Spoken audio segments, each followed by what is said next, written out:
চাঁপাইনবাবগঞ্জের শিবগঞ্জ উপজেলার মির্জাপুর বড়ইহাটে প্রতিদিনই জমে উঠেছে বেচাকেনা। চায়না, বলসুন্দরী, বোমফুলি, ডায়মন্ড, বাউকুল, থাই, বেবি সুন্দরী ও ভারত সুন্দরী সহ নানা জাতের বড়ই পাওয়া যাচ্ছে এখানে। অনুকূল আবহাওয়ায় ফলন ভালো হওয়ায় চাষিরা পাচ্ছেন প্রত্যাশিত দাম। এ জেলার বড়ই রাজধানী সহ দেশের বিভিন্ন জেলায় পাঠাচ্ছেন ব্যবসায়ীরা। তারা বলছেন হাটে প্রতিদিন কোটি টাকার বেশি বড়ই বেচাকেনা হচ্ছে।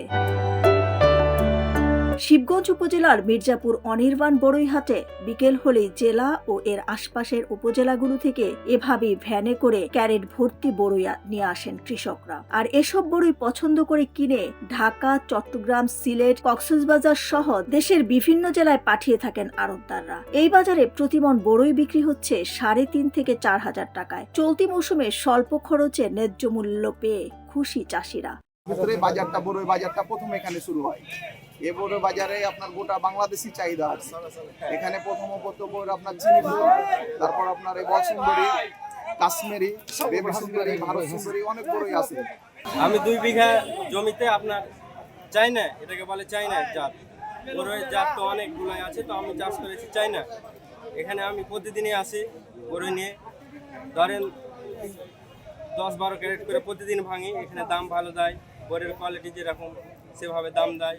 আম চাষে লোকসানের পর মৌসুমি এ ফল লাভজনক হয় খুশি ব্যবসায়ী ও আড়তদাররা। আমি এখানে বড়ি কিনে এখানে বেচি, দিন হয়তো 50, 60, 100 ক্যারেট, বুঝতে পারলেন। কোনোদিন হয় 500, 1000, লাভ হয়, লসও হয়। বইয়ের দাম 3 দিন থেকে বাজার অবস্থা ভালো না। বইটা আপনার প্রায় ধরেন আজ থেকে 3 দিন আগে 2500 বা 3000 টাকা ছিল। এখন এই বইটার দাম আপনার বলছে 1500, 1600 বা 1800। 10 বছর আগে বসানো এই হাটটি বর্তমানে সরকারিভাবে ইজারা দেওয়ায় নিরাপদ পরিবেশে বেচাকেনা হচ্ছে জানিয়েছেন ইজারাদার। বিগত 8-10 বছর থেকে হাট হয়ে আসছে। এই হাটটা সরকারি কোনো লিজ ছিল না। আমি এই হাটের প্রথম প্রতিষ্ঠাতা সভাপতি। আমার সংগঠনের মাধ্যমে এই হাটকে আমরা কিছু জমি দিয়েছি সরকারের নামে হাটটা সরকারিকরণের জন্য, যার ধরনে এই প্রথম সরকার লিজ দিয়েছে। এবার আর কোনো বাধা বিঘ্ন বা কোনো ধরনের কোন্দল বা গণ্ডগোল এ যাবৎ নাই।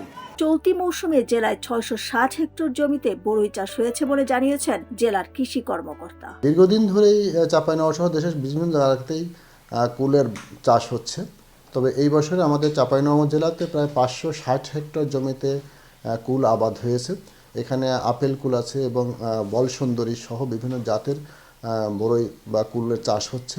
ইতিমধ্যেই কুল সংগ্রহ শুরু হয়েছে এবং চাঁপাইনবাবগঞ্জ জেলার শিবগঞ্জ উপজেলার দাইপুকুরিয়াতে একটা বড় পাইকারি কুলের হাট বসে, যেখান থেকে প্রতিদিন প্রায় 5 থেকে 700 কৃষক জেলার বিভিন্ন স্থান থেকে নিয়ে এসে এখানে কুল বিক্রি করে। আমি আশা করব যে আমরা কৃষি সম্প্রসারণের পক্ষ থেকে তাদেরকে যদি সহযোগিতা করি তাহলে এটাও একটা বাণিজ্যিকভাবে কৃষকরা চাষ করতে পারবে। এই বড়ই হাটে প্রতিদিন 600 থেকে 700 কৃষক মির্জাপুর বাজারে বড়ই বিক্রি করছে। আম চাষে লোকসান হয়, বড়ই চাষে আগ্রহ বাড়ছে চাষিদের। ডেস্ক রিপোর্ট, সোনালী নিউজ।